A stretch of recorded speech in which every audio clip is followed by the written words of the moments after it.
Matthew chapter 5. Now when Jesus saw the crowds, he went up on a mountainside and sat down. His disciples came to him, and he began to teach them. He said, "Blessed are the poor in spirit, for theirs is the kingdom of heaven. Blessed are those who mourn, for they will be comforted. Blessed are the meek, for they will inherit the earth. Blessed are those who hunger and thirst for righteousness, for they will be filled. Blessed are the merciful, for they will be shown mercy. Blessed are the pure in heart, for they will see God. Blessed are the peacemakers, for they will be called children of God. Blessed are those who are persecuted because of righteousness, for theirs is the kingdom of heaven. Blessed are you when people insult you, persecute you, and falsely say all kinds of evil against you because of me. Rejoice and be glad, because great is your reward in heaven, for in the same way they persecuted the prophets who were before you. You are the salt of the earth. But if the salt loses its saltiness, how can it be made salty again? It is no longer good for anything except to be thrown out and trampled underfoot. You are the light of the world. A town built on a hill cannot be hidden. Neither do people light a lamp and put it under a bowl. Instead, they put it on its stand, and it gives light to everyone in the house. In the same way, let your light shine before others, that they may see your good deeds and glorify your Father in heaven. Do not think that I have come to abolish the law or the prophets. I've not come to abolish them, but to fulfill them. For truly I tell you, until heaven and earth disappear, not the smallest letter, not the least stroke of a pen will by any means disappear from the law until everything is accomplished. Therefore, anyone who sets aside one of the least of these commands and teaches others accordingly will be called least in the kingdom of heaven. But whoever practices and teaches these commands will be called great in the kingdom of heaven. For I tell you that unless your righteousness surpasses that of the Pharisees and the teachers of the law, you will certainly not enter the kingdom of heaven. You have heard that it was said to the people long ago, "You shall not murder, and anyone who murders will be subject to judgment." But I tell you that anyone who is angry with a brother or sister will be subject to judgment.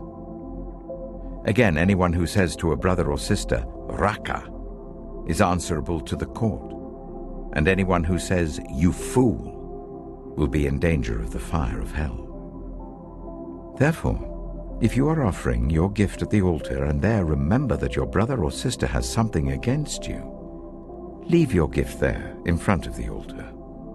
First, go and be reconciled to them. Then come and offer your gift. Settle matters quickly with your adversary who is taking you to court.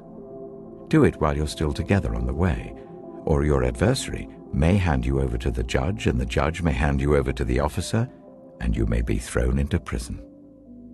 Truly I tell you, you will not get out until you have paid the last penny. You have heard that it was said, "You shall not commit adultery." But I tell you that anyone who looks at a woman lustfully has already committed adultery with her in his heart. If your right eye causes you to stumble, gouge it out and throw it away. It is better for you to lose one part of your body than for your whole body to be thrown into hell. And if your right hand causes you to stumble, cut it off and throw it away. It is better for you to lose one part of your body than for your whole body to go into hell. It has been said, anyone who divorces his wife must give her a certificate of divorce. But I tell you that anyone who divorces his wife except for sexual immorality makes her the victim of adultery, and anyone who marries a divorced woman commits adultery. Again, you have heard that it was said to the people long ago, Do not break your oath, but fulfill to the Lord the oaths you have made. But I tell you, do not swear an oath at all, either by heaven, for it is God's throne, or by the earth, for it is his footstool, or by Jerusalem, for it is the city of the great King.